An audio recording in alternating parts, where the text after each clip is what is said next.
Pope who rotted alive, the stench from the Vatican, was concealed with incense. His moans were first heard not by servants, but by dogs, who howled and scratched at the wooden panels of the corridor leading to the Pope's bedchamber. Even then, a foul, heavy odor spread throughout the palace, causing a tickling sensation in the throat. One of the junior chamberlains fainted on the stairs while carrying grapes. It was August. The air in Rome was stagnant, like blood in a festering wound, and even the open windows could not dispel the heavy, sweetish, metallic smell from His Holiness's chambers.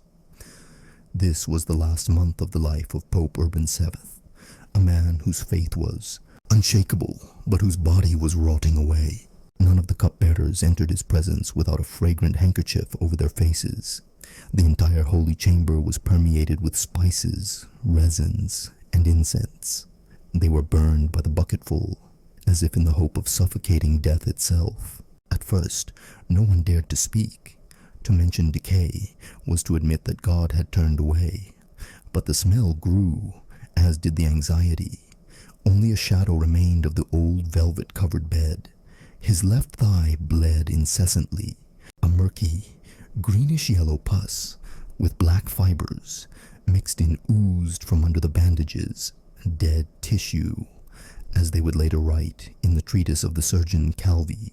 The fever would subside, then rise again, accompanied by chills, tremors, and delirium. In the morning, he called out his mother's name. By evening, he ordered the quartering of Cardinal Borgia, who had long since left Rome. Officially, it was said to be nothing more than gout and fatigue, but in reality, it was the breakdown of tissue in the groin and inner thigh, presumably due to gangrene caused by a boil that had been lanced by an unskilled doctor. After the first procedure, the Pope nearly died from the pain. The doctor cut open the tumor with a knife without giving him any opium. Pus splashed onto the ceiling and dripped onto the purple bed spray. That same evening, internal infections set in. My father was not washed. He was only wiped with vinegar-soaked cloths and sprinkled with petals. The servants refused to bring him food, which was carried by two blind boys from Tivoli, specially bought for 60 ducats, so that they would not remember the horror. One of the Spanish ambassadors reported, "The smell is like a rotting bull carcass." 2 guards fell ill, unable to stay in the room for more than a few minutes. Meanwhile, a struggle began in the sacred congregation. The Pope left no will. Cardinal Giuliano made it clear that the will could be dictated. At night, a shadow was seen in the narrow passageway near the archives. It was believed that Fraterelli's chaplain had sneaked in to find and burn compromising papers. The notary's report mentions an incident. One of the guards saw the Bishop of Verona throw papal letters into the fire. The instructions on the case of Francesco Maltese, a heretic who had been secretly released without trial, were burned. The Pope was still speaking, but more and more in a whisper. His face turned earthen. His tongue was covered with a white-green coating. Disgusting black lumps appeared on his neck, similar to blisters, but without pus. They had been burned with a red-hot iron. After the procedure, the old Dr. Bonifacio cried in the corridor, "He is no longer human. His skin is like parchment. His blood is like oil paint." His mind began to crumble. He saw the faces of the dead in the mirror. He ordered the priests to cut out their tongues, so that they would not whisper in the devil's language. Once he threw away a crucifix, and then howled all night. His fear of God's judgment became an obsession. "I have not confessed," he cried. "They are lying, lying. I will see hell before I die." Meanwhile, the struggle for the future of the Vatican was growing more intense. The French factions insisted on choosing a compliant successor. The Spanish put forward their favorite. The court was on the brink. Every day, they postponed a public announcement about the Pope's illness, fearing that rumors would spark an uprising in Rome. Lombard priests refused to serve Mass until they knew whether the Pope was alive. One of them, Brother Anselmo, was found with his throat cut in the papal kitchen. Internal investigations were conducted in secret. In a letter to the nun Clarissa, dated the same week, Cardinal Rossini wrote, "He has been dying for 6 days. I'm afraid to enter. He is rotting alive. We are all in hell." Access to the chambers was restricted. The 4 most loyal men, 2 guards and 2 doctors, did not leave for weeks. One of them, Simone da Capra, was later found hanged in the cellar with his tongue cut out. In his hand was a note. "He whispered to me at night. He knew I could hear him. He no longer prays." The Pope was no longer able to stand. The ulcers spread to his lower back. One of them, as Dr. Calvi wrote, was as deep as a palm, and white maggots were writhing in it. "We scraped them out with a spoon, but they reappeared, as if from outside." His heart beat irregularly. His pulse was barely discernible. At night, he was laid on a stone slab to cool the inflamed tissue. His eyes didn't close. When the maid entered the room, he whispered hoarsely, "Are you already from the other world? Take me away." He was no longer a human being. It was a slowly decomposing form, surrounded by fabric, incense, iron, and fear. The cardinals secretly agreed on what to do after his death, distributing the keys to the Vatican treasury and archives in advance. The body was carried out at night in a closed coffin, generously anointed with tar. They refused a public funeral. Rumors spread through the streets that the Pope had died from a curse or poisoning. In reality, as Dr. Giuliano would later write in his treatise, death was caused by extensive gangrene of the lower half of the body, sepsis, and heart failure. Only 2 people participated in the autopsy.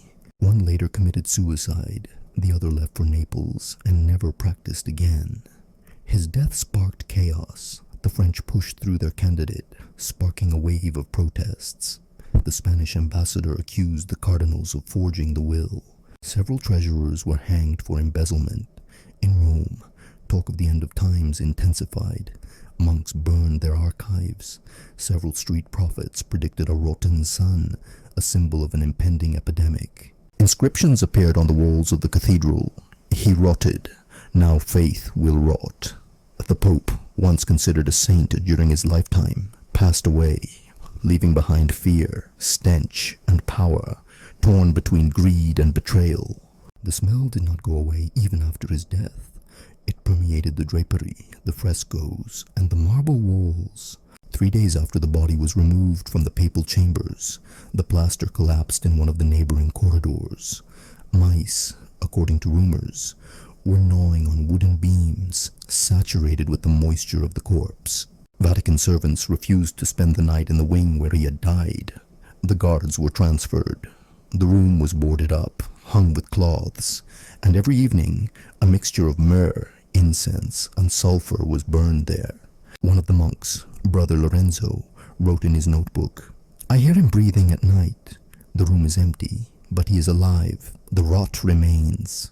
Meanwhile, the Pope's body was almost impossible to preserve.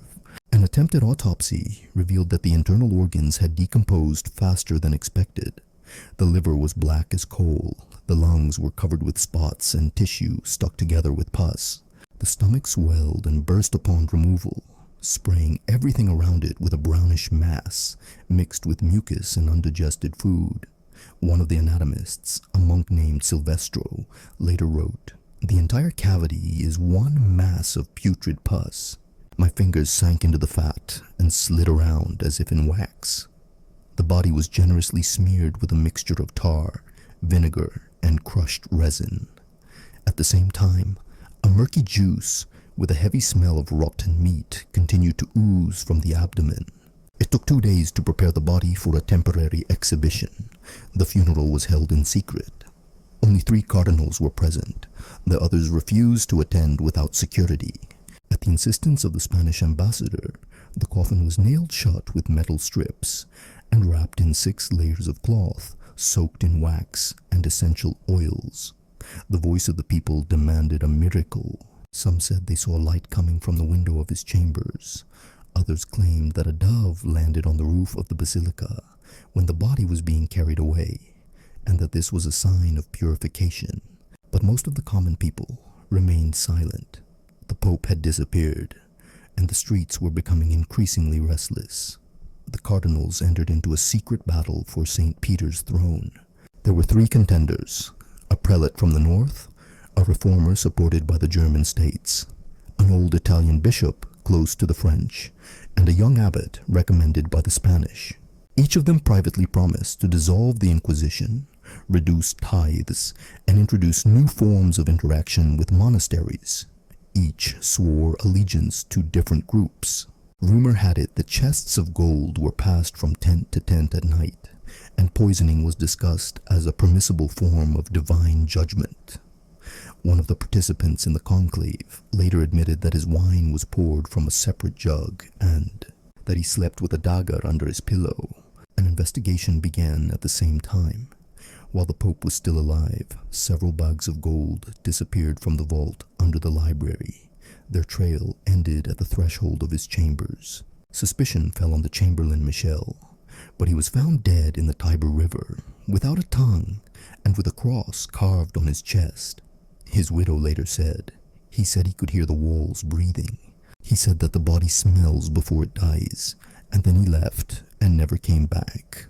The Spanish demanded that the documents be opened. The French demanded a public investigation. Meanwhile, the people began to talk of a curse. One of the street preachers, Brother Giovanni, proclaimed that the Pope's death was punishment for covering up heresy and condoning debauchery in monasteries. He was thrown into prison, but died a week later of an unknown illness. Black spots were found on his body, similar to those on the pontiff's skin. Rome was in turmoil. Merchants refused to go to the Vatican. The shops around St. Peter's Square closed. At night, there were sounds as if someone was scraping the walls from inside the old building. One of the guards said he saw a shadow descend from the roof, circle a column, and disappear into the doors of the long sealed chambers. He was fired the next day. The church set about transcribing the pontiff's last words. The originals were destroyed. Only those phrases that could be interpreted as repentance were left.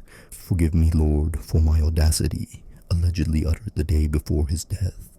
But others said that on that day he only moaned, barely breathing, staring into space. Nevertheless, a new pontiff was elected. He was a candidate supported by the French. His first decree was to close all hospitals attached to monasteries where surgery was practiced.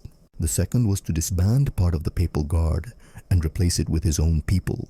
He ordered the old chambers to be plastered over and a cross to be placed above them with the inscription, "Here the flesh is silent." But the alarm did not subside. Several servants disappeared. The archivist resigned, refusing to work in a building where it still smells of death. Letters from Florence mentioned that some guests who had visited the Vatican had fallen ill with a strange fever, from which they died within 2 or 3 days. The disease was not contagious, but doctors believed that the cause was poisoned air. And all this time, even a month after the funeral, a quiet rustling could be heard at night in closed rooms. Some swore it was the wind, others said it was rats, and some said, "He's not gone yet, he's watching, he's waiting for a new trial." The third month after the pontiff's death brought no relief. Whispering became more frequent in the Vatican. Those who had participated in the secret autopsy avoided crowded places. One of the participants, Brother Orio, fell silent, did not leave his cell, drank vinegar, and burned the feathers after each letter. 6 weeks later, he was found in a monastery storeroom where he had cut open his stomach. Scratched on the wall with a spoon was the phrase, "The flesh has not fallen silent." The new pope, Innocent X, elected amid political pressure, tried to quell the unrest. He ordered the old papal chambers to be reconsecrated, but the priests who were invited 3 times refused to enter. The last one, Bishop di Castello, upon seeing the room, immediately turned around and left the city, leaving a note, "Here, no one breathes without God." Despite official assurances of a normalization of the spiritual climate, the clergy continued to complain of headaches, suffocation, and nightmares. An old guard, Gennaro Molinari, recalled, "We burned incense, but the smell returned. Even soap began to stink if you left it in that wing. It absorbed death. Meanwhile, the investigation into the circumstances of Urban VII's death resumed under pressure from foreign embassies. Some diplomats claimed that the Pope had been poisoned, either with Spanish mercury ointment or a mixture of powders used in alchemy. One of the alleged sources of the poison was a vessel with dark clay found in a secret drawer of the papal desk, with traces of sulfur and crushed glass. However, the court physician, Dr. Michel Lauro, testified under oath there was no poison. He was killed by decay, his own flesh rotting from neglect and guilt. The political situation worsened. The French party was gaining strength, but the Spaniards were preparing their response. Pamphlets began to circulate in southern Italy, depicting the rotting pope with the caption, "This is how those who betray the faith die." In response, French monks distributed engravings depicting Urban ascending to heaven, with his sores carefully retouched and a glowing halo around his head. But the true memories were preserved in the writings of ordinary servants. One of them, an elderly cook named Stefano, wrote, "He called me by name, he wanted wine, and then his eye popped out. It just fell out when he coughed." The official chronicles compiled under the new pontiff were sterile and brief. Just 3 lines. Urban VII, elected by the will of God, died of a serious illness. His soul is committed to heaven. But copies of old letters, reports, and private notes circulated in monasteries and seminaries like forbidden manuscripts. They were hidden, rewritten, and passed from hand to hand. Some were burned out of fear. A letter from an abbot in Milan contains the phrase, "I saw only part of it, that was enough." Even the ink smelled of decay. A secret investigation organized by the Committee for the Faith revealed that in the early days of his illness, the pontiff had refused to confess. Giovanni's servant, under torture, confirmed. He did not want to call the chaplain. He shouted that God had turned away from him, that the church was rotting along with him. This confession was not included in the minutes, but a copy was preserved in the archives of the monastery of San Giorgio and was found decades later during an inventory. The more details came to light, the greater the pressure on the cardinals who had supported Urban. One of them, the elderly Lorenzo Bartoli, voluntarily went into exile, declaring, "We worshipped a dead man," forgetting that he was still breathing. His palace in Tuscany was ransacked a week later. The people believed that documents about the pontiff's mortal sins and lists of those who shared his heresy were kept there. The truth of these rumors was never confirmed. Against a backdrop of fear and paranoia, witch hunters became active once more. In one village in Umbria, a local priest was accused of witchcraft simply for reading old records about Urban's agony. He was drowned in a well after his tongue was cut out. The following phrases appeared in the cardinal's letters: "We have looked into the abyss for too long, and it has entered us."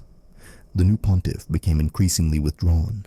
He cancelled public receptions. He ordered the corridors to be sprinkled with holy water every day. He built a new chapel with a silver altar and locked the doors behind him. 3 months after his inauguration, he began to complain of stomach pains. Later, he complained of heaviness in his head and itching in his legs. Servants noticed a strange smell coming from his clothes. Rumors began to spread. He is sick too. The rot has returned. The Inquisition conducted a series of secret investigations among alchemists and barbers, suspecting them of spreading contamination through tainted blood.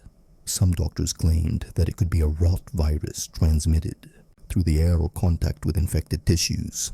But it was unacceptable for the church to admit that the pontiff could be a carrier of a curse. All references to such theories were destroyed. Nevertheless, old fears returned. Rats ran out of the cellars again. A film appeared on the wells. People refused to drink water, and queues for clean water sources grew on the streets of Rome. Notes began to appear at the gates of the Vatican. "He is still with us. He is rotting in all of us." By the 4th month after Urban's death, fear was no longer a rumor. It was the norm. Guards with bandages over their faces were posted at the entrance to the apostolic palace. Cardinals did not shake hands at Curia meetings. Something heavier than political unrest hung in the air, a smell.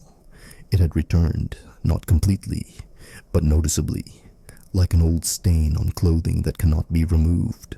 The new pontiff, Innocent X, began to behave strangely. Servants claimed that he ordered the walls of his chambers to be repainted 3 times, each time saying that he saw black fingerprints on the plaster. He forbade anyone from entering the room without praying. Once, he ran barefoot into the chapel and began tearing icons from the walls with his fingernails, shouting, "He's after them! He's watching!" Dr. Gennaro, his personal physician, diagnosed acute nervous exhaustion and prescribed opium. But rumors spread faster than the medicine.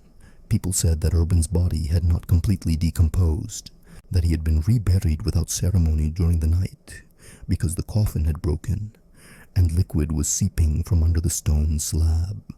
That sounds were coming from the crypt. It was impossible to verify. The tomb was sealed with 8 seals, and only one prefect had access to it. But monks from a neighboring abbey claimed that, at night, steam rises from it like from a damp oven, and it smells of rotten fat. Innocent, overcome with fear, began to make strange decisions. He cancelled the annual procession, citing a blasphemous shadow. He recalled Cardinal Rossini without explanation, and appointed in his place a young, unknown abbot from Campania. He halted construction of the new wing of the Vatican and ordered part of the library to be burned, including the papal records from Urban's time. This caused panic. Archivists held secret meetings, copied pages by hand, hid volumes in monasteries, and smuggled them to Northern Europe. One such collection, found in the following century, contained a note written by a servant. "True death is what remains. His body is gone, but his spirit remains here, and everything around it is rotting." The city began to change. A mob armed with torches and spears appeared on the streets of Rome. The people demanded purification. Fanatics appeared, claiming that the pontiff was not a man, but a shell into which Urban's spirit had passed. They marched to the cathedral with icons turned upside down and read psalms backwards. Within a week, the Inquisition arrested more than 300 people. Some were burned on the same day, right outside the walls of the Vatican. But even fear did not extinguish the growing conviction that something had gone wrong. Ordinary people, merchants, monks, everyone felt that the church was no longer pure. Attitudes toward the Vatican began to change. A wave of renunciations from the monastic order began. In Piedmont, 27 novices left the monastery in one night. Venice officially declared that it would not recognize the authority of the new pope until it was proven that Urban had died a natural death and at peace with God. Under this pressure, the Curia decided to make a last-ditch attempt to publicly rehabilitate the memory of the deceased. It was announced that during his lifetime, Urban VII had allegedly handed over a written confession in which he asked for forgiveness for his mistakes and errors. But the document was obviously a forgery. Even the ink was new, and the signature was unrecognizable. One of the notaries, comparing it with the pontiff's earlier letters, stated bluntly, "This hand belongs to a living person. That one belongs to a dead man. They are different entities." The next day, the notary was found dead. He had been knocked down in his own office with an inkwell in his throat. This was the boiling point. Within 2 weeks, 5 cardinals renounced their orders. One emigrated to France, another went to a monastery in Sicily, and another burned his library and disappeared. Innocent shut himself in his chambers. He was never seen again. People said he was covered in ulcers, like Urban, that his screams could be heard from the street, that he had ordered his teeth to be pulled out to get rid of the rot. The truth was never established. 2 months after the last rumors of the pontiff's illness, his death was officially announced. From a heart attack in his sleep, the coffin was sealed. The funeral service was held at noon, behind closed doors, without the public being allowed to attend. His name was no longer spoken within the walls of the Vatican. And then came the schism.